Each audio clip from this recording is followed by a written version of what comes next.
त्यांनी सांगितलेलं आहे आणि आज अखेर आक्रमक झालेले शेतकरी बघायला मिळाले। जो दिल्ली में आज जो हुआ है और जो मैं देख रहा हूं, मैं उसे नेशनल शेम, राष्ट्रीय शर्म की बात मानता हूं। आज गणतंत्र दिवस है, पूरा देश नहीं तो पूरा विश्व आज दिल्ली के राजपथ पर जो हमारा देश का एक शक्ति प्रदर्शन होता है, सभी राज्यों के रथ यहाँ वहां आते हैं, चित्र रथ आते हैं, झांकियां आती हैं, आर्मी की ताकत दिखती है, हमारी प्रधानमंत्री पूरी सरकार वहां मौजूद रहती है।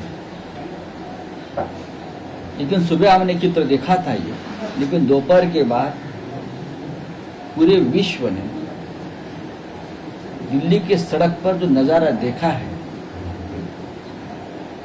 वो ना आंदोलनकारियों को शोभा देता है, ना सरकार को शोभा देता है। 2 महीने से बहुत ही संयम और शांतिपूर्ण ढंग से आंदोलन चल रहा है। पूरे विश्व में उसके लिए जो बातें मैं सुन रहा था कि इस प्रकार का एक शिस्तबद्ध आंदोलन पूरे विश्व में कभी नहीं हुआ था, किसानों का आंदोलन। और अचानक से आज क्या हुआ कि संयम का बांध टूट गया और किसान सीधे दिल्ली राजधानी में घुस गए, लाल किले के प्राचीर पर घुस गए, सड़क पर आ गए, हिंसा फैल गई। इस प्रकार की अराजकता क्यों फैली, ये सवाल है। और सरकार क्या कर रही थी? क्या सरकार इसी घटना का या इसी दिन का इंतजार कर रही थी? अगर सरकार को मालूम था कि किसानों का सब्र का बांध टूटने वाला है, तो यह सरकार की भी जिम्मेदारी थी कि कुछ ना कुछ हल निकाले और आज की ट्रैक्टर रैली जो है वो रोक दे, किसान अपने घर जाए। सवाल है 3 कृषि विरोधी कानून का। हमारा सवाल है, बाला साहब ठाकरे हमेशा कहते थे, कानून किसके लिए है? व्यक्ति के लिए कानून है या कानून व्यक्ति के लिए है? अगर जिसके लिए कानून बनाया है वो लोग ही खुश नहीं है, तो ये कानून की जरूरत क्या है? शरद पवार जैसे बड़े नेता, जो किसानों के नेता है, कृषि क्षेत्र के जानकार है, पवार साहब ने भी कल कहा है इस कानून के बारे में। बड़े बड़े नेता भी बोलते हैं कानून के बारे में, आप उनकी बात नहीं मानते। तो ये कानून किसके लिए बना है? जो आज दिल्ली के सड़क पर जो अराजकता फैली है, इस प्रकार की अराजकता फैले, पंजाब अशांत हो जाए, पंजाब वालों को खलिस्तानी कहे, अतिरेकी कहे और एक बहुत बड़ा वहां माहौल भड़क जाए, क्या ये कोई साजिश है? लाल किले पे जो हुआ है उसका कंडेम, उसकी निर्वस्त्र, उसकी निंदा शिवसेना करती है। आज के दिन नहीं होना था। किसान आंदोलन को धब्बा लगा है, ये मैं मानता हूं, लेकिन उसके लिए जिम्मेदार सिर्फ एक पार्टी नहीं है, सरकार को भी जिम्मेदारी लेनी चाहिए, लेनी ही चाहिए। अगर किसी और पार्टी की सरकार होती है, किसी और राज्य में हो जाता है, तो सरकार का इस्तीफा मांगा जाता है। आज जो कानून व्यवस्था खत्म हो गई दिल्ली में कुछ समय के लिए, आज भी चल रहा है, अभी भी चल रहा है, तो सरकार के लोग और जिस पार्टी की सरकार है उनके नेता अब किसका इस्तीफा मांगे? शरद पवार साहब को इस्तीफा मांगेंगे आज की घटना के लिए? ममता बनर्जी का मांगेंगे? या महाराष्ट्र के मुख्यमंत्री उद्धव ठाकरे जी का इस्तीफा मांगने वाले हैं? या जो बाइडेन का मांगेंगे? कौन लेगा आज की जिम्मेदारी? मुझे लगता है जो हुआ है दिल्ली में उसकी निंदा तो करनी चाहिए, लेकिन माहौल जो बिगड़ा है उसके लिए अहंकार सरकार का जिम्मेदार है। अहंकार। और इस प्रकार की घटना जो हुई है, दिल्ली का जो माहौल है उससे पूरे देश का माहौल बिगड़ सकता है। इसीलिए इस मामले में हम सरकार से अपील करेंगे और सरकार को पूरा सहयोग भी देंगे कि परिस्थिति नियंत्रण में लाइए। आपने कल देखा होगा महाराष्ट्र में हजारों किसान आए, हजारों किसान मुंबई में आए, लेकिन माहौल बिगड़ने नहीं दिया। सबने पूछा कि मुख्यमंत्री क्यों नहीं गए, लेकिन सरकार का भी एक डिसिप्लिन होती है। हमने किसानों की मांगों को पूरा समर्थन दिया, लेकिन डिसिप्लिन नहीं बिगड़ने दी। ये बात सरकार को समझनी चाहिए, चाहे दिल्ली की हो चाहे राज्यों की। चलो, लेकिन आपने क्या सर थे कि आप अमित शाह को इस्तीफा देना चाहिए क्योंकि मैंने ऐसा नहीं कहा। नहीं सर, आप क्या जो मैंने ऐसा नहीं कहा है। मैंने कहा कि अगर दिल्ली में आज किसी और पार्टी की सरकार होती तो जरूर इस्तीफा मांगा जाता। सोनिया गांधी का इस्तीफा मांगा जाता, उद्धव ठाकरे जी का मांगा जाता, शरद पवार साहब का भी मांगते थे लोग, आप भी मांग सकते हैं। लेकिन जिम्मेदार कौन है आपकी घटना को? अब देखिए सर, कौन लगता है आपको जिम्मेदार? लेकिन नहीं, आप जनता सोचिए। मतलब दिल्ली में तो केंद्र सरकार के कंट्रोल में लॉ एंड ऑर्डर है, ऐसे में आपको लगता है कि जिम्मेदारी तो तय होनी चाहिए। किसानों की बात माननी चाहिए अभी, उसके लिए कौन लेकिन जिम्मेदार? आपको इस देश का माहौल आपको खराब करना है, इस देश में असंतता आप निर्माण करना चाहते हो, आप इमरजेंसी जैसे माहौल जानबूझकर बनाना चाहते हो। कौन लोग हैं सर, ये किसके ऊपर कह रहे हैं? इस प्रकार का आज जो माहौल है, 1 साल पहले शाहीन बाग के बारे में हुआ था, आज किसानों का आंदोलन है। बार बार ऐसा माहौल देश में अगर बनता है तो इस देश की लोकतंत्र को मैं मानता हूं बहुत बड़ा खतरा है। लाखों किसानों की बात अगर आप नहीं मानते तो आप लोकतंत्र की बात कैसे मान सकते हो? ये क्या ये लोकतंत्र है? लाखों किसानों की आवाज को सुन लो आप। राउत साहब, लेकिन राउत साहब, किसानों ने आश्वस्त किया था कि कोई हिंसा नहीं होगा, हिंसा नहीं होगी, पुलिस को ये आश्वस्त किया था। उसके बाद उनको ये परमिशन मिली है। आश्वस्त किया जाता है। जब बाबरी गिरी थी तभी पुलिस को आश्वस्त किया था, आंदोलनकारी होते हैं।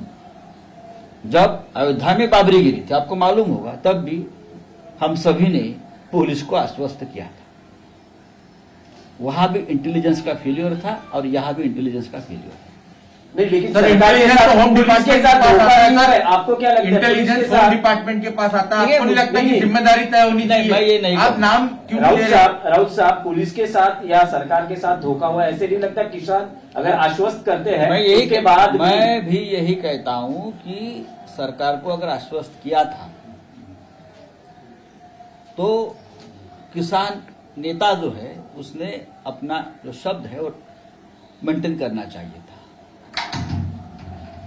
जो बात किसान नेताओं ने सरकार को बताई थी, आश्वस्त किया था और नहीं हुआ है, और दिल्ली का जो आज माहौल बिगड़ गया है, उसके लिए जिम्मेदारी दोनों तरफ से है, सिर्फ किसानों की नहीं है। सरकार एक ऐसी संस्था है जिनके पास पूरी यंत्रणा है, एजेंसी है, ताकत है, बल है, आर्मी है, पुलिस है, सब कुछ है। उसके बावजूद किसान दिल्ली में घुस गए, उसके बावजूद किसान लाल किले के प्राचीर पर घुस गए, उसके बावजूद किसानों ने तिरंगों का हाथ लगाया है, उसके बावजूद किसानों ने हिंसाचार किया है। तो ये तो कानून व्यवस्था का ही सवाल देश की राजधानी में आज उठा है। मुझे लगता है ये बात अब है, ठीक है, और भी मुझे लगता है, मैंने सुना है शरद पवार साहब भी बात करने वाले हैं।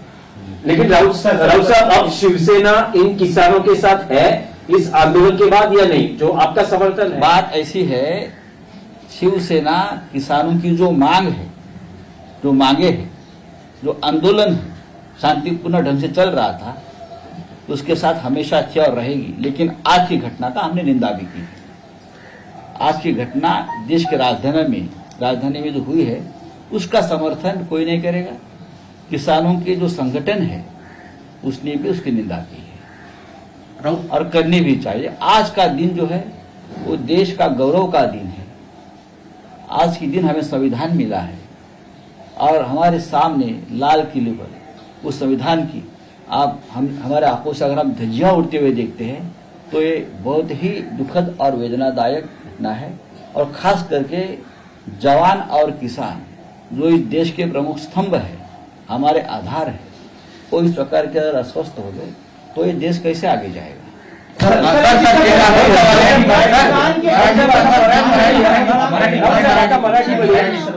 ज्या प्रकारे दिवसभरात जे काय सुरू आहे, दिल्लीत घडलंय किंवा आता घडतही आहे, त्याबद्दल शिवसेनेची काय भूमिका आहे? आज दिल्लीच्या रस्त्यावर जे घडलंय आणि आम्ही जे घडताना पाहतो आहोत ते अत्यंत दुःखद आणि वेदनादायक आहे। आज गणतंत्र दिवस आहे, 26 जानेवारी म्हणजे प्रजासत्ताक दिवस, अत्यंत गौरवाचा दिवस आहे।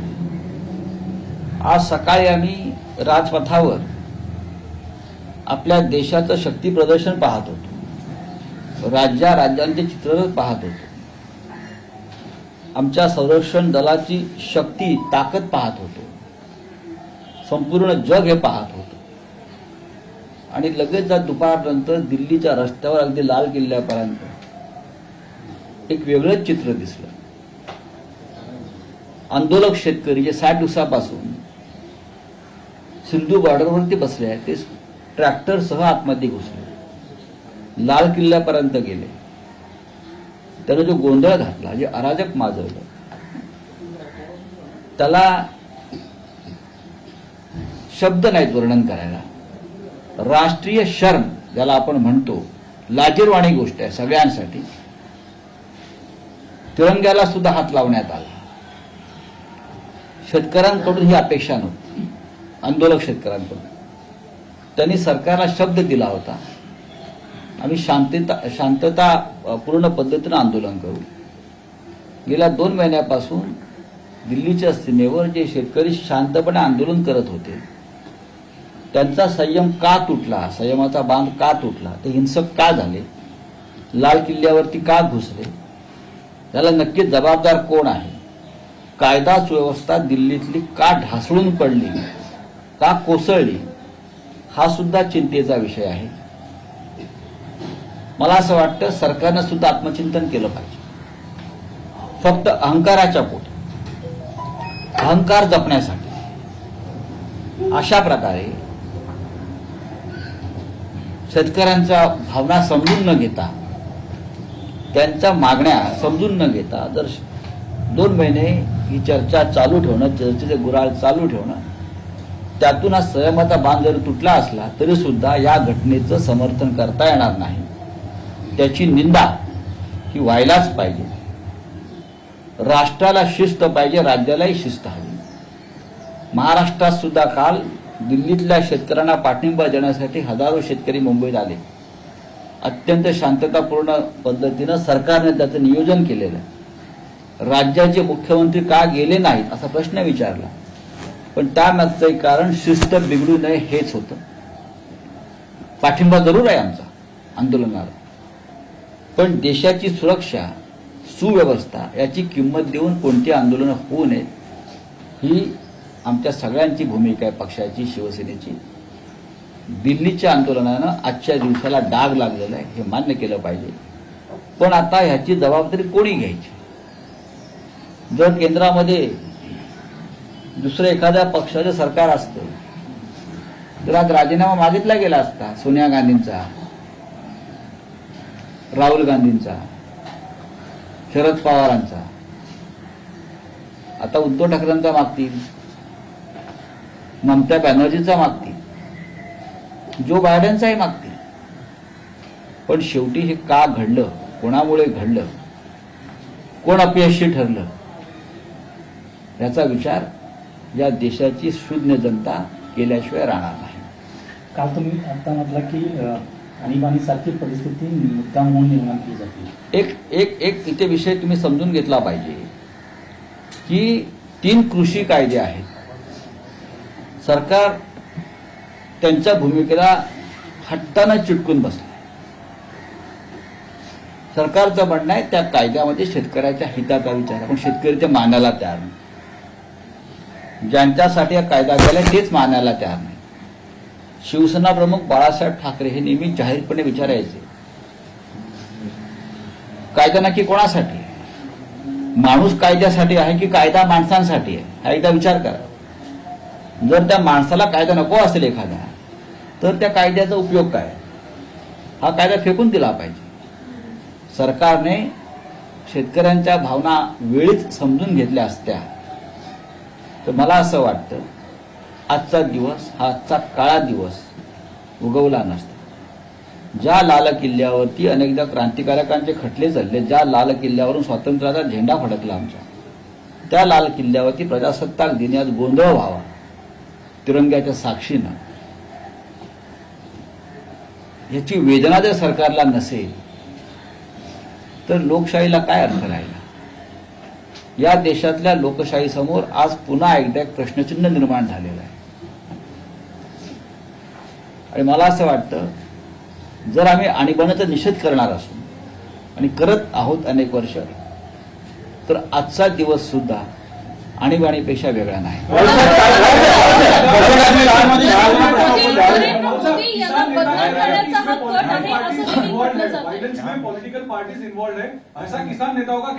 देखिए, वायलेंस में कौन इन्वॉल्व है मुझे मालूम नहीं. हमने जो देखा है वो बहुत दर्दनाक है.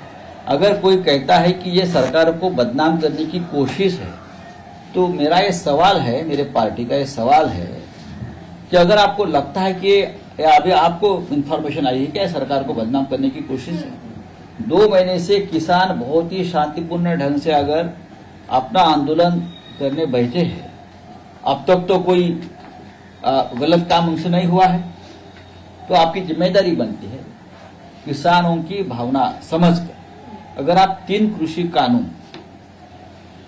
समय चलते रद्द कर दे तो आज का काला दिन इतिहास में नहीं लिखा जाता.